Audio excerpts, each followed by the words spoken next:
आप सभी का संस्कृत संज्ञान चैनल में एक बार फिर से स्वागत है। अभी हम लोग पढ़ रहे थे योग और ध्यान से संबंधित ऑब्जेक्ट टाइप क्वेश्चंस, और अब हम पढ़ेंगे मॉडल पेपर, यानी कि 2 मॉडल पेपर मैं आपको कराऊंगी, जिसमें नई शिक्षा पद्धति के अनुसार 50 क्वेश्चन आते हैं और 50 क्वेश्चन आपके पर्यावरण अध्ययन के आएंगे। ठीक है, तो शुरुआत करते हैं जल्दी से, हम समय का बर्बाद नहीं करते हुए। प्रथम क्वेश्चन है, यानी पहला, योग का प्रथम वक्ता किसे कहा गया है? हिरण्यगर्भ को। योग के जनक कौन है? पतंजलि। योग शब्द की व्युत्पत्ति किस धातु से हुई है? युजिर योगे से। पतंजलि योग सूत्र के अनुसार योग की परिभाषा है योगस चित्तवृत्ति निरोधः। योग कर्मतु कौशलम, ये गलत लिखा है, ठीक है, कौशलम में यहाँ पर आएगा। ये किसमें कहा गया है? वह गीता में। योग शब्द की उत्पत्ति किस धातु से हुई है? तो यहाँ पर युज धातु से हुई है। योग कक्षा आमतौर पर किसके साथ शुरू होती है? प्राणायाम के साथ। योग दर्शन को अनुमानतः लगभग कितना पुराना है? यह 4वीं शताब्दी के आसपास का माना गया है। योग शब्द का सामान्य अर्थ होता है समाधि, जोड़, संयमन, अर्थात उपयुक्त सभी। ऐतिहासिक दृष्टि से योग किन सभ्यताओं की जीवन पद्धति रहा है?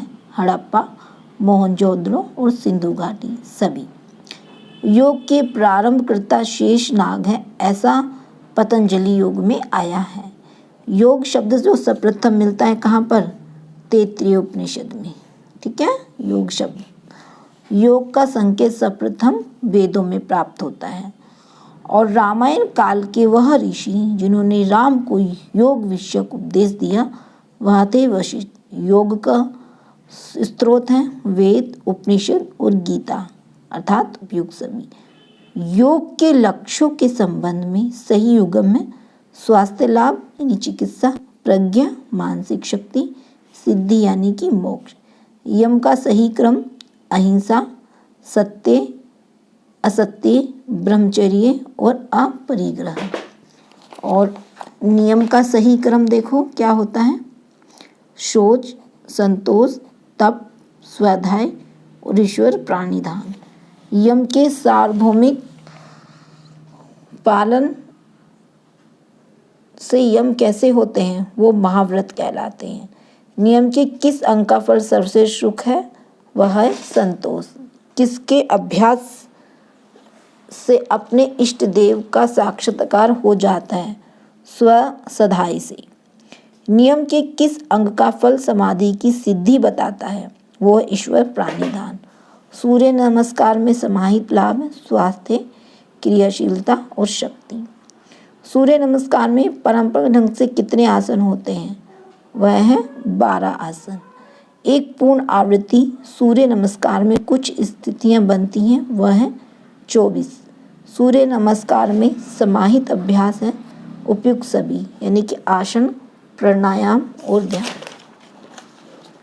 ठीक है, आगे हम पढ़ेंगे सूर्य नमस्कार किस लिए लाभकारी है? नसों के कड़ापन के लिए, मांसपेशियों के तनाव में और जोड़ों में विषाक्त पदार्थ जमा होने पर। तो यहाँ पर उपयुक्त सभी।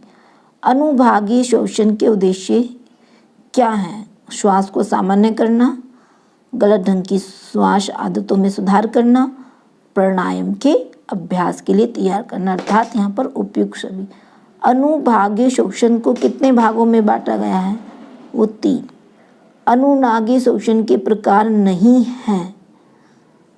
अनुनागी श्वसन के देखो प्रकार पढ़ेंगे, मध्यम श्वास या मध्यपटीय, माध्य श्वास, जत्रुक श्वास या पिंडक श्वास, मध्यम श्वास या वक्षीय श्वास, लेकिन लयबद्ध श्वास या प्रश्वास नहीं है आती अनुनागी श्वसन में। अनुभागी शोषण के तीनों भेदों के अभ्यास को एक साथ करने को क्या कहते हैं? पूर्ण श्वास या यौगिक श्वास। अधम श्वास के अभ्यास से फेफड़ों के किस भाग में हवा का प्रवाह बढ़ता है? निचले भाग में।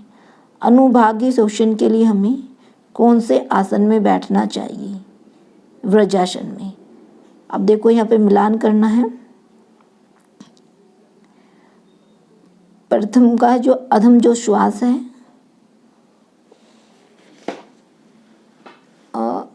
इसे एक मिनट छोड़ेंगे। दूसरे का बा, बस अच्छे से लिखते हैं ना, बा सा। तो हाँ, प्रथम है जो अधम श्वास है फेफड़ों के निचले हिस्से में वायु संचरण वृद्धि के लिए होती है, और मध्यम जो श्वास होती है वो मध्य का हिस्सा प्रभावित होता है, और माध्य श्वास होती है फेफड़ों के ऊपरी भाग प्रभावित होता है। नेक्स्ट है हमारे पास पूर्ण यौगिक श्वास शोषण में प्रश्वास के समय रेचक का क्रम क्या होगा? वो उदर, वक्ष और जठरुक होगा। पूरक किसे कहा जाता है? नियंत्रित गति से श्वास लेना, और रेचक नियंत्रित गति से श्वास को छोड़ना। कुंभक कहते हैं श्वास को रोकना, और कुंभक दो प्रकार का होता है। मंत्र योग के द्वारा चेतना के उन्नयन की विधि है ओंकार जप। एक योग शिक्षक को योग कक्षा का समापन किस प्रकार करना चाहिए? प्रार्थना या ओम का स्वस्वर पाठ के द्वारा। प्रणव ध्यान के विवेचन से संबंधित पौराणिक ग्रंथ है पतंजलि योग सूत्र। प्रणव ध्यान का लाभ होता है उपयुक्त सभी शारीरिक स्वास्थ्य, आध्यात्मिक उन्नति और मानसिक स्वास्थ्य। प्रणव में समाहित होते हैं ब्रह्मा, महेश, विष्णु अर्थात उपयुक्त सभी। पतंजलि योग सूत्र के अनुसार प्रणव किसका वाचक है? वो ईश्वर का। प्रणव का जप निम्न पूर्वक होना चाहिए भाव में। त्राटक करते समय आंखों से प्रतीक की दूरी 1 से 1.5 फुट के बीच होनी चाहिए। त्राटक के समय प्रतीक को आंखों से सीध में होना चाहिए। सामान्य व्यक्ति को कुंजल 1 सप्ताह में 1 ही बार करें। जल नेति में नासिका से जल को प्रभावित करना चाहिए 5 से 10 सेकंड तक। धन्यवाद।